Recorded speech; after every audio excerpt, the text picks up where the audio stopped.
Oh, evening. Alrighty, so this is Formula Car for Dummies, art design. So last week we talked about using requirements as a jumping off point for mechanical design, and so defining, like really technically defining the functionality of a system, and using that as a way to begin asking questions that you'll need to answer. And so this week what we're going to do is we're going to build off that last presentation. We're still not explicitly talking about FEA or ANSYS. I believe that's still to come, but for now we're going to talk a lot about how you begin designing specific parts, some of the many ways in which a part can fail, and then how do I determine which of those failure modes I should worry about. That's sort of like the rough agenda of this evening's presentation.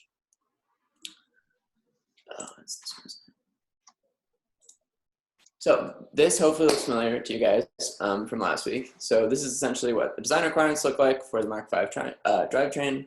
And what they do is they take a really high level goal, like winning Formula North, and break that down into more technical and achievable goals. And we talked a lot about how to do that last video, so definitely rewatch that if you're having trouble remembering. So this is sort of where we begin this conversation, is with this subsystem requirements. And sort of what I led you to believe last time is that you took these subsystem requirements, you generated a bunch of system directions, and then from those system directions, you sort of directly created part designs. And so it seemed very, pretty straightforward, like there was a logical flow. Oh, and yeah, I'll mute myself, sorry. Your dog actually has to call in separately if he wants to listen. But anyway, so it's not actually this simple, because there are a lot of what you might call part constraints. And so essentially what these part constraints are is they aren't directly based out of the fundamental requirements, but they're things like geometry that your part has to interface with, places where your part interfaces with other components, rules and loads, which all sort of inform that direct, go back one. They all inform the system directions that you'll come up with, which eventually inform part designs. And so I wanted to talk a little bit about these part constraints that are sort of slightly different from the subsystem requirements, but still worth going into. And yeah, so the most common ones, obviously, geometry, interfaces, rules, and loads. And the biggest value add from these part constraints is that they allow you to sort of shrink your solution space. And so a good way to think about your solution space is that you have an axis for every aspect of your component. And so like for something like the knuckles, it might be like, oh, on one axis you have cost because like a certain amount of there's CNC machine cost per hour. On another axis you might have mass and then complexity. But as you start to think about it more, you start gaining more and more of these axes. So like, for instance, if you're on the cockpit team, like now ergonomics and usability come into play. And essentially, like once you have fully fleshed out the solution space, it looks kind of like this. And you have all these directions, or you have all these dimensions pointing in every direction, and you have no limits on any of them. And it's just very overwhelming because you have this overwhelming amount of space and you don't know where to go. So the useful part is these constraints allow you to sort of shrink that solution space down and make it much more manageable. By imposing limits on the size, imposing limits on the ergonomics, things like that. Cool. So to highlight that topic, we'll go through an example. I chose the brake pedal because many, many great people have designed brake pedals in the past. Katya, Justin, Naomi. So it's a real great part. So this is our frame in 2 dimensions. Where's the transmission box? Well, we skipped the back half of the car because it was a lot of tubes to trace. So our first constraint about geometry tells us that the brake pedal must fit within the front bulkhead of the car, this like green box of space. So that's a huge limitation already. So we're going to put our little brake pedal inside that box. Our next set of constraints are the interfaces, and one of those is that the pedal must mount to the master cylinder. So that is adding components that we need to fit into the space and further constraining the ways we can build our part to make sure everything fits and functions in the space that we have. The next one we talked about were rules. So the rules for formula say that the brake pedal must be fabricated from steel or aluminum, or machined from steel, aluminum, or titanium. So now, if one of our axes on that graph was materials, we now only have 3 options in that space, and that reduces the number of decisions you have to make quite substantially. Not everything you design in your life is going to have rules, but if you're at a company, your company is going to have standards. If you're working in certain industries, there are industry standards. So the concept of rules is really not specific to formula. There are going to be similar types of constraints no matter what you're working on. And no matter what your part is on the car, there's always going to be some rule associated with it, and it's your job to be the expert about it, because as soon as you break a rule, your car doesn't pass tech, and that's a pretty fundamental failure for the car. The next and last constraint was loads. So the rules actually specify a certain amount of force for this part, but maybe your performance requirements are going to dictate your loads. For example, the transmission must put out a certain amount of force to accelerate based on requirements, and that's going to be your driving load case. So in this case, our Converse shoe is applying 2,000 newtons, or around 400 pounds, to the brake pedal. So thinking about this space, these materials, these interfaces, and these loads, the number of options shrinks really dramatically to a much more manageable and much more easily negotiated space. So this is a very important checkpoint. Our buddy DJ Khaled is emphasizing the value of this slide. So your constraints and your requirements are both kind of working together to reduce the solution space, or the number of different options you have to choose from, before you even start to pick a design direction. And thoroughly understanding your constraints and really clearly defining the requirements is really important, because that'll maximize the likelihood that the next design direction you choose based on them is going to succeed at fulfilling your requirements, and not going against any of your constraints. Yeah, so kind of, I guess we could pause there real quick. Does anyone have any questions related to constraints or that example? Go back a slide.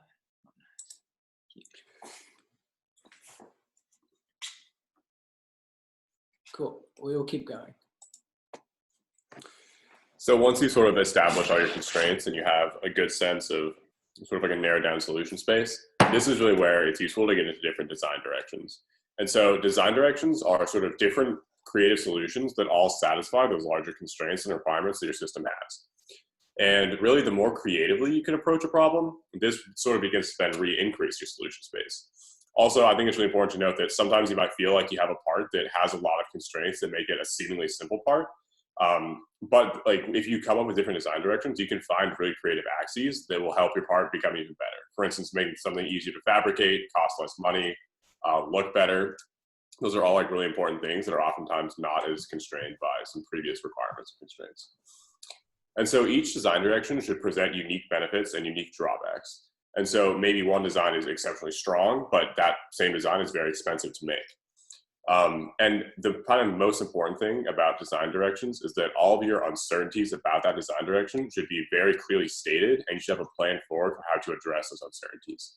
So for example, maybe you have like an awesome design that uses something like magnets, but you're not sure if you can source the right magnets for the job. That would obviously be like a huge thing you need to figure out to make sure that design direction was viable. And it's important to always have those like assumptions and uncertainties listed out so they can be addressed and like brought up with the team. So one sort of thing, this is kind of changing gears a little bit, but when you're sort of beginning to evaluate your different design directions, most of the time when we go about evaluating whether or not a part is like quote unquote good, we're mostly thinking about, is it going to physically break or not? That's usually what we define failure as: your part breaks. However, what we're going to talk about now are a lot of different failure modes that are not your part physically breaking. So there's a pretty big list here, and this is a very non-exhaustive list. We're going to cover 4 in detail, and that's deflection, vibration, overheating, and fatigue.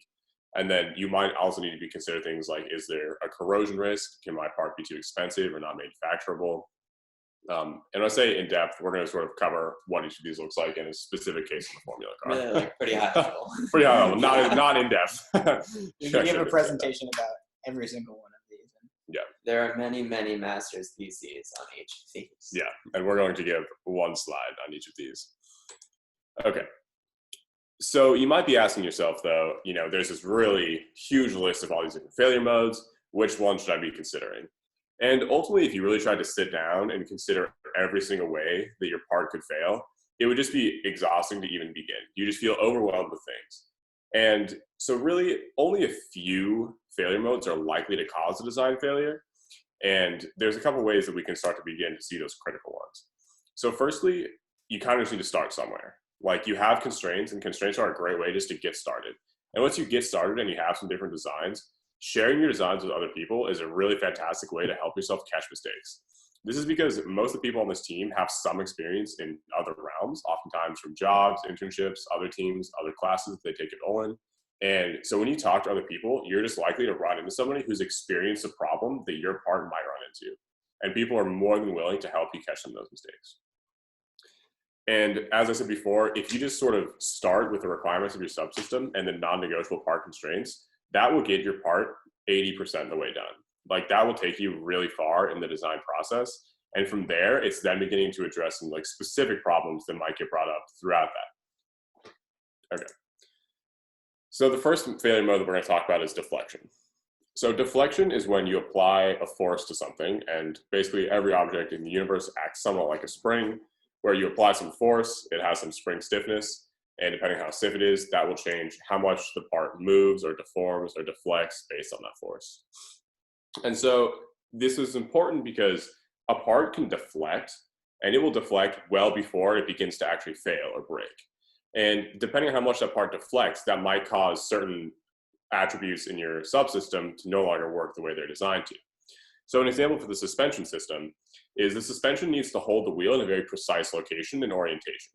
And if the orientation of the wheel changes by even a degree, that'll change how much force our tires are applying, and that'll change whether or not we get to make a turn. And so we have a requirement to keep the toe angle accurate in our design to within 1 degree. That's because that's the level of confidence that we're able to actually measure our toe angle. And so we feel like as long as we can hold the wheel within 1 degree of where we're designing it to be, that's good enough for us. However, in our design from Mark IV, we had this clevis that we designed, and the distance between the 2 clevis mounting holes that define the toe angle of our car was only 1.5 inches.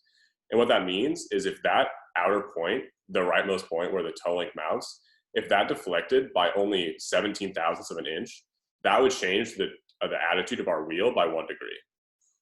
And so you can see here that that's a pretty small deflection. And so that much deflection would cause a failure in our design requirements.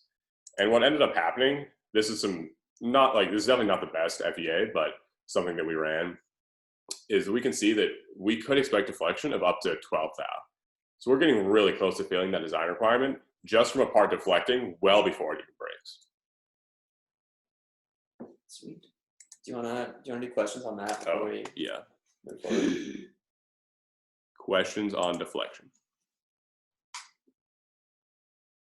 This is why the deformation plot in SolidWorks is nice. It's not just there to look pretty.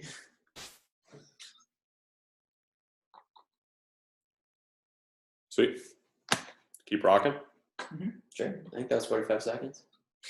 Oh yeah, this did standardized 45 seconds. Yeah, I'm going to keep rocking. Cool. All right, sweet. So then moving on to the next failure mode. Vibration is essentially, you can think of it sort of as dynamic deflection, in which a small amount of load sort of builds up over time and results in very large displacements, even though the input force can be rather small. You can think of this the classic example is pushing someone on a swing, but essentially it takes a very little bit of force at just the right time to create a very large amplitude motion. And so places you need to be concerned about this, near things that are sort of sinusoidally pushing. So in this case, the ones I could come up with are spinning parts or things that have very repetitive motion, like chain moving across a sprocket, creates a very periodic forcing function. So it's just essentially tapping on your part with a very specific frequency. And so if that frequency happens to match up with the natural frequency of your part, like you can see up here, this is just like a super basic equation, but essentially like it's stiffness divided by the mass of the component, then you can have bad things that might happen. And so the way that a part might fail due to vibration is because key components can become misaligned. You might have dynamic loading that's like much higher than you're expecting, because you're expecting static deflection of like this much, but since it's dynamic, it's like building up and swinging to a higher amplitude. And then things can also feel really floppy. And so something that's sort of counterintuitive is that natural frequency is actually super important when you're designing things that interact with humans.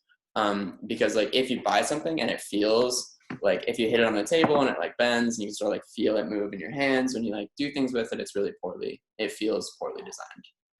So there's ergonomic considerations in there. And then it also is relevant for large parts of our car, like the back of our chassis.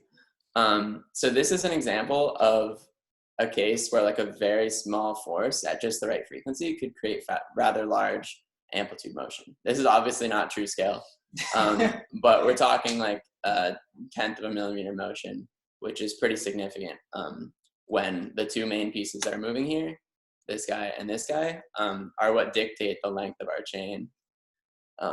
And so if that is dynamically changing, that is part of what contributed to the chain failure. You want to hit the chat? Yes, I saw the message. Yeah. Damn, Mark V can throw it back. Oh, I didn't realize. I was trying to ignore it. Oh, no. I like to think of it as more of a galloping motion, but and then so this is a much simpler case than the full car, but essentially in previous years we've had an issue where our tensioners, this is a diagram of them, these two little arms right here, sorry, I was using the wrong mouse. These guys are connected by a spring. The chain exists between them, and it was forcing them out at their resonant frequency. And so they were sort of building momentum, and because of that, they allowed the chain to come completely slack and snap. And that is particularly relevant in drivetrain components because there's a lot of road noise. The MRAX has so much rotational inertia that if it's off by as much as a 1/1000th, it can apply a cyclical load of like 100, 200 newtons, which is really significant when it's running at like 100 hertz.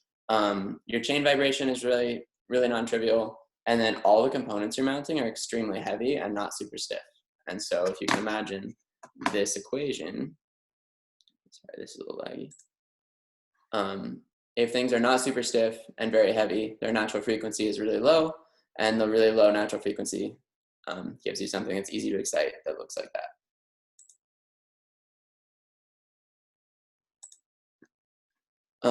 If you guys have any questions about this, I'm super interested in vibration, so I'll literally talk your ear off about it, as Owen and Justin can attest. I have a question. How do you analyze vibration? Like, I generally get how you analyze deflection in SolidWorks, but I don't quite understand like how you do the analysis on that. That is a great question. We will definitely get more into depth in that when we do more actual like SolidWorks ANSYS stuff.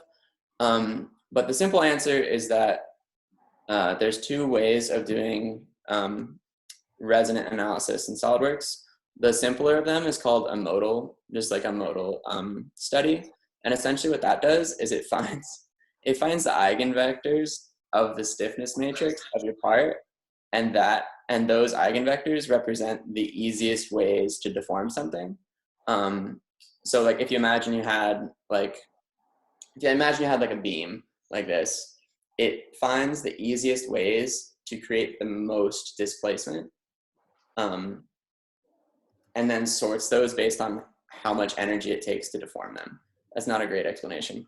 But it's something that is a physical property of the mass and material and structure that you've created, and it's independent of loads in that form.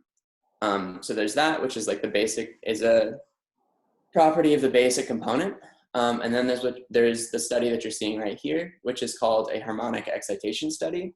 And in that one, you actually apply a force that SolidWorks, or in this case ANSYS, cycles at a bunch of different frequencies and then measures the system's amplitude response. And so you can imagine that if this were a swing, it would start by pushing once every 10 minutes, right? And you can imagine that that would not produce much of a response. And then it would push once every minute, and then once every 30 seconds, then once every 5 seconds. And you get this plot that just sort of peaks right at your resonant frequency. And it's much more complex than that. But I hope I answered your question to some extent. Yeah, that was a good introduction to. And there's a lot of resources also. Like if you want to look up modal analysis, vibration, like if you throw any of those words and SolidWorks into a search engine, I'm sure you'll get a bunch of YouTube videos that explain it much more eloquently than I have here. But super important, super cool. You said the parts have relatively low stiffness. From a drivetrain perspective, what would make them higher stiffness? Like, is that a material choice or just different supports? Like, I know we ended up fabbing those like last minute supports. Yeah, that's a little bit more complex. I was mostly thinking of the MRAX has an unknown stiffness between the two sides. So I've represented it as this like plain steel rod here. But the main one that I was thinking of is the fact that it's mounted to these long tubes and the load is being applied in a direction which those tubes are not very stiff. Purely because of their span. And like, it's much easier to pull in the middle of them than it would be to like compress them or extend them. Think about the beam bending equations you just learned in mech solids. The deflection is related to the geometry and the material properties. So if you can change either of those to increase your stiffness, those are ways to remedy a potential problem. Mm-hmm. And also the chain is a very floppy component. That I think that's most of what I was referencing in this. I forget where I mentioned it, but like the chain and these guys were all very soft springs, and so they all had a very low resonant frequency that was easily excited. Cool. Cool. So with regards to overheating, parts around the car get hot because heat is produced around the car in many different ways. So in our first presentation, we talked about inefficiency, and a common way that energy is lost is to heating things up. And another component is when the vehicle is slowing down, the kinetic energy of the vehicle is being converted into thermal energy. So for any part, you have to think about, well, first, what is the thermal load? How much energy is going into my part to heat it up? And then what are the consequences of failure? So what temperature will create different behaviors in my part?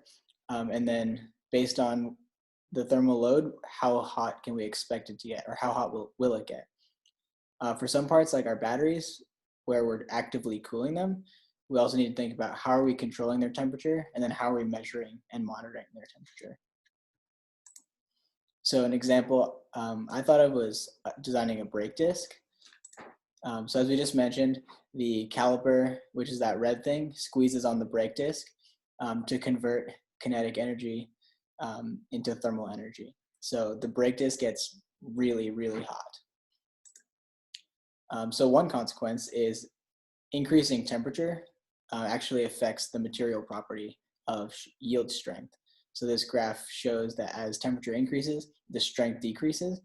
And since it takes a lot of force to slow down the car, you risk cracking or shattering your brake disc. Another consequence is high temperature will change the coefficient of friction of your brake pads. So these graphs for different brake pad materials all have the same shape. Whereas temperature increases, you get more friction. So that's an example of where high temperature actually helps you. But then at the end, they all drop off as the materials inside the brake pad start to decompose. So that's a failure. So this is an example of where temperature can both help you and hurt you. But since this parameter, the coefficient of friction, is related to how fast you can slow down, it's critically important for our requirements because it affects our deceleration. So not designing for these consequences when you're thinking about this part will affect how well you can achieve your requirements, or it could introduce failure. I don't have any pictures, but many FSA teams in the past have destroyed or cracked their rotors, and it's pretty catastrophic for safety, performance, et cetera, et cetera. Any questions or thoughts about overheating, thermal considerations?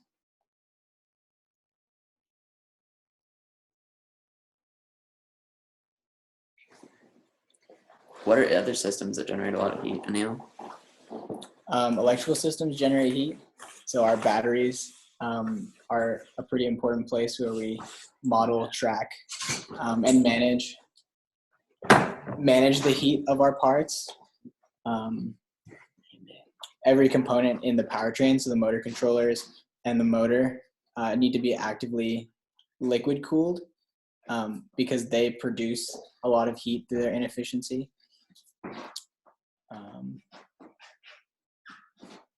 Those are the main ones I can think of that both get hot, and we also care about how hot they get.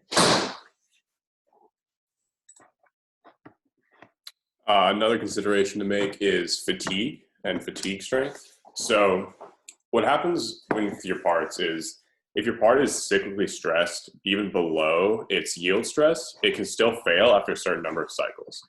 So if you look down at this graph on the bottom right, this is what's called an SN curve, and that's stress on the y-axis versus number of cycles on the x-axis.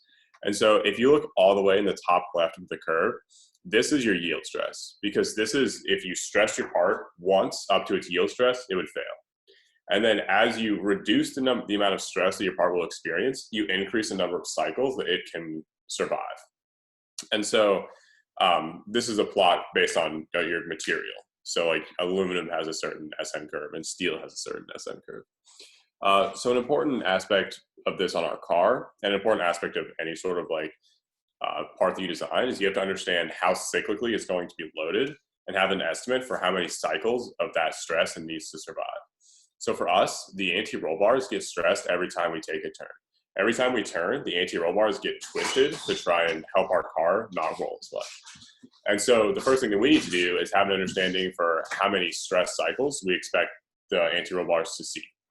So I looked at the race map of the Michigan track, and one lap on that track has about 60 turns on it. And so if we take those 60 turns and we're doing an endurance event, which is 16 laps long, that's about 960 turns in a single endurance race. And so what we used for this was we created a sort of spreadsheet, and this spreadsheet calculated a certain stress number that we cared about and expected that our anti-roll bars would fail at. And so we took that stress number, we located that on the SN curve, and found how many cycles our anti-roll bar could handle at that stress level. And so it turned out to be about 20,000 cycles. And so that means with the setup and that was pictured in here, we would only expect to complete about 20 endurance races. And so this is kind of not great, because if we want to do a lot of testing on the car, this would mean that our anti-roll bar would be pretty substantially weakened by the time we got to competition.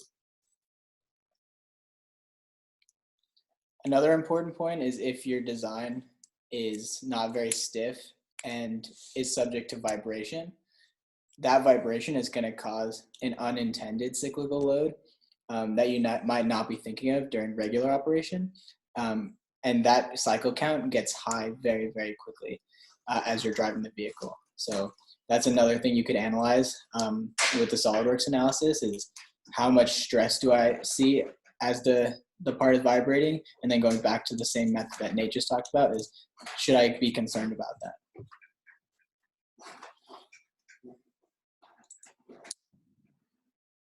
So another major key, if your part doesn't break, it can still fail. And a huge part of the design is understanding how different behaviors affect certain parts of the car, certain aspects of your performance, or certain key characteristics that you're interested in. So we'll pause there again, and if anyone has general questions about failure or any of these failure modes, we will wait a little bit and wait for questions.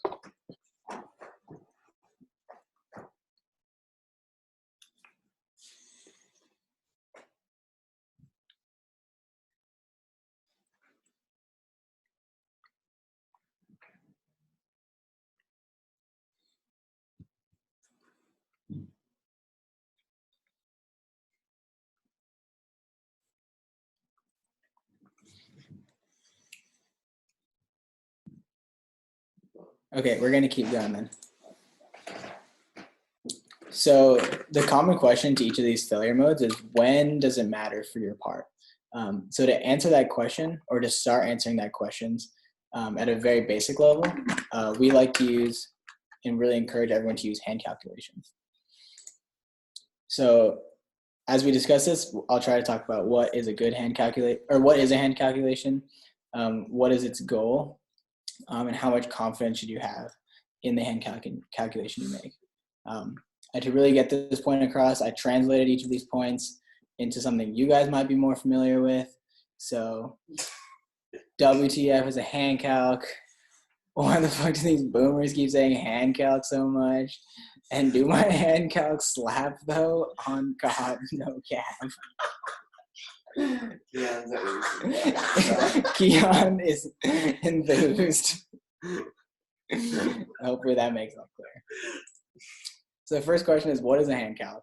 And it's an individual or collection of simple equations to quickly, emphasis on quickly, evaluate a design by gaining insight about a certain way it can behave or a certain failure mode. So hand calcs come in very, very many types.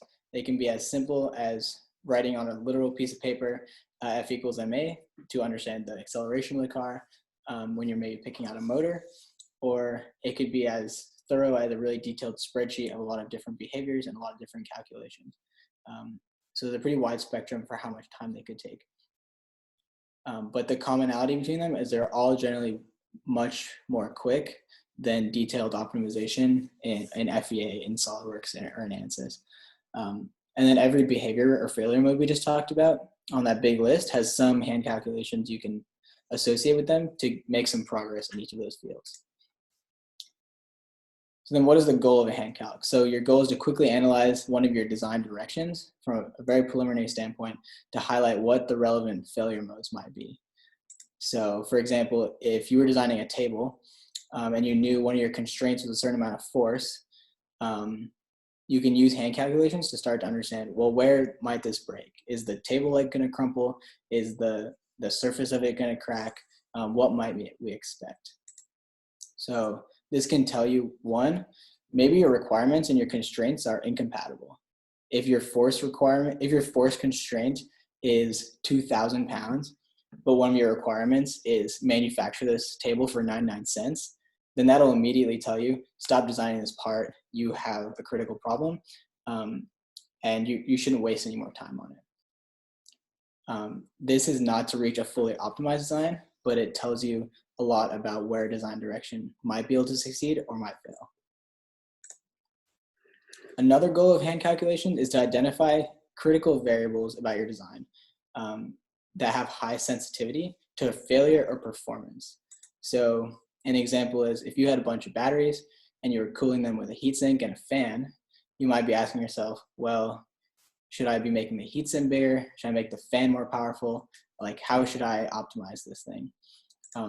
And with hand calculations, you can quickly understand which variables are important, and that'll help you focus the optimization process later to better use your time in a way that's most effective for the design. This can also be used to quantify requirements about, for example, Nate's example for the suspension toe angle.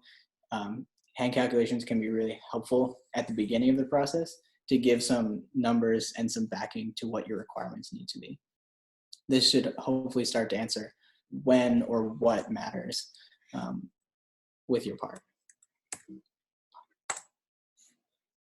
So then the last big question we had was, how much confidence should you have in a hand calculation? And that all depends on how complex your calculation is, and then how did you abstract your system.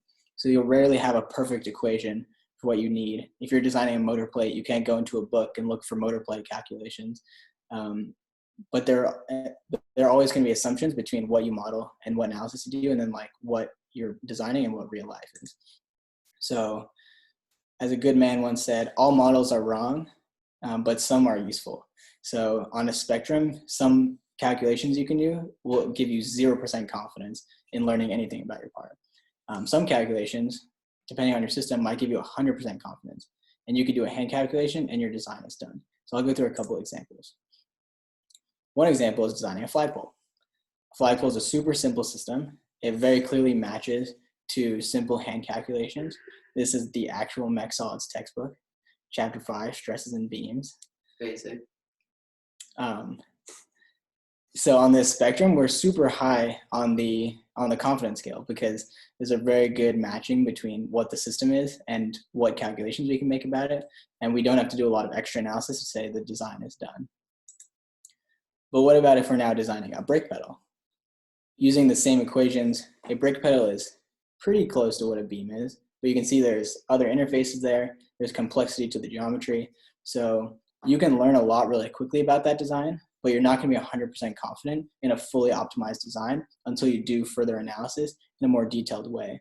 But this might tell you, with the space you have and the material options you have, that you can even further constrain your design to even fewer options before you waste tons of time running FEA analysis over and over and over again. But another thing you could do is you could increase the complexity of your hand calculation. So if you flip to chapter 6, you could go to stresses and beams advanced topics, and maybe that'll give you more confidence in your design because you're doing an analysis that better matches your system. But in this case, you can't get to 100%. Some examples is very difficult to get as much confidence. For example, if you're designing the knuckles, there's lots of insight you can get from a hand calculation. You're not going to be at 0%, but even with the most complex hand calculation you can find, you're not going to be able to get super far in the design process just with pen and paper. So another critical major key, hand calcs are extremely important because in the end, what they do is they save you time. They reduce the number of options you have by allowing you to evaluate them more quickly. They prevent you from doing really detailed analysis on aspects of your design that don't matter. And they allow you to focus on what's important. So the more hand calcs you can do and the better you understand them, the more time you can save and the more time you can put towards what's important to have the best chance of meeting all your requirements. So after this presentation, or what's next in the process, we made all of our requirements, we added a lot of constraints, and we synthesized those into some design directions. We then evaluated all of them. We evaluated them using hand calculations, and we've reached some level of confidence. So at the bottom scale, let's say we're at 40%. But how do you get to 100%? Because everyone needs to finish their design. So in the future, we're going to talk about optimization strategies. And what you would do next is iterating on your part and eventually testing and validating it so you can actually get to 100% confident that this part's going to work. That is our last slide. So we will stick around and take any questions that you guys have from here on out. What are common pitfalls when doing hand calcs? I've sunk a lot of time into Excel models that were of dubious accuracy before. So I think really understanding what you want to get out of your hand calculations and what assumptions you're making are really important. Because if you're making if you're making an assumption that ends up invalidating your hand calculations, it doesn't matter how fast you did them, they still aren't useful. Yeah, I definitely agree. It's super easy to be looking at a system that you're unfamiliar with and be like, okay, sure, there's some governing equations here, and if I can just Google around enough and find an equation, then my job is done. But that can be a huge pitfall if, again, as Alex said, you find an equation and you think you can use that, but then you realize that the assumptions that equation has built into it don't match the assumptions that you can make by your system. That can be a huge problem. I think another one is not doing them in the first place and not using the right tools to answer the questions that are in front of you. The same way, if you're going to start designing something, you wouldn't immediately go to CAD and SolidWorks. You shouldn't immediately go to analyzing your part in FEA before you've ruled out a lot of high-level considerations, which you can do with pretty simple hand calculations.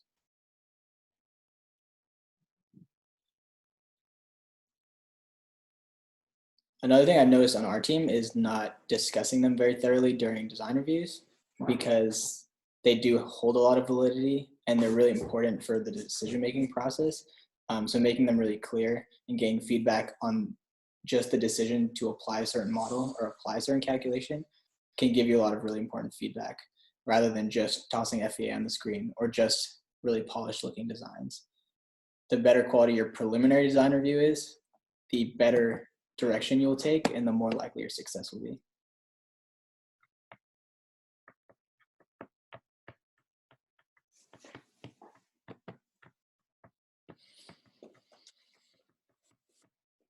Yeah, I think another one is like there's no hand calc that's too simple either. Like sometimes you'll be on there'll be a part of your system that you're like, oh, I don't need to worry about that, and sort of like treat that as like an assumption that you don't need to worry about. But then if you like a simple like 30-second calculation will save you hours in the future if you then realize that assumption was wrong. Like if it only takes a minute to quickly validate an assumption by calculating how far you expect your push rod to move, then that'll help you a lot. Not necessarily a pitfall related to doing hand calculations, but because they are very rooted in simple physics or simple mechanics, I think we don't kind of fall back on them enough to justify the decisions we make. And when we're discussing different ideas or trying to think about pretty complex things, I think we sometimes fail to remember that they can behave in pretty simple ways, and making sure all of our decisions are rooted in like the fundamental physics of how these things might work is a really easy way to kind of logically and mathematically make decisions or discuss or debate with other people. It's also a pretty good way to build intuition, because if you know the hand calculations related to simple behaviors, then that can explain why lots of things happen and give you confidence that certain things should behave in certain ways.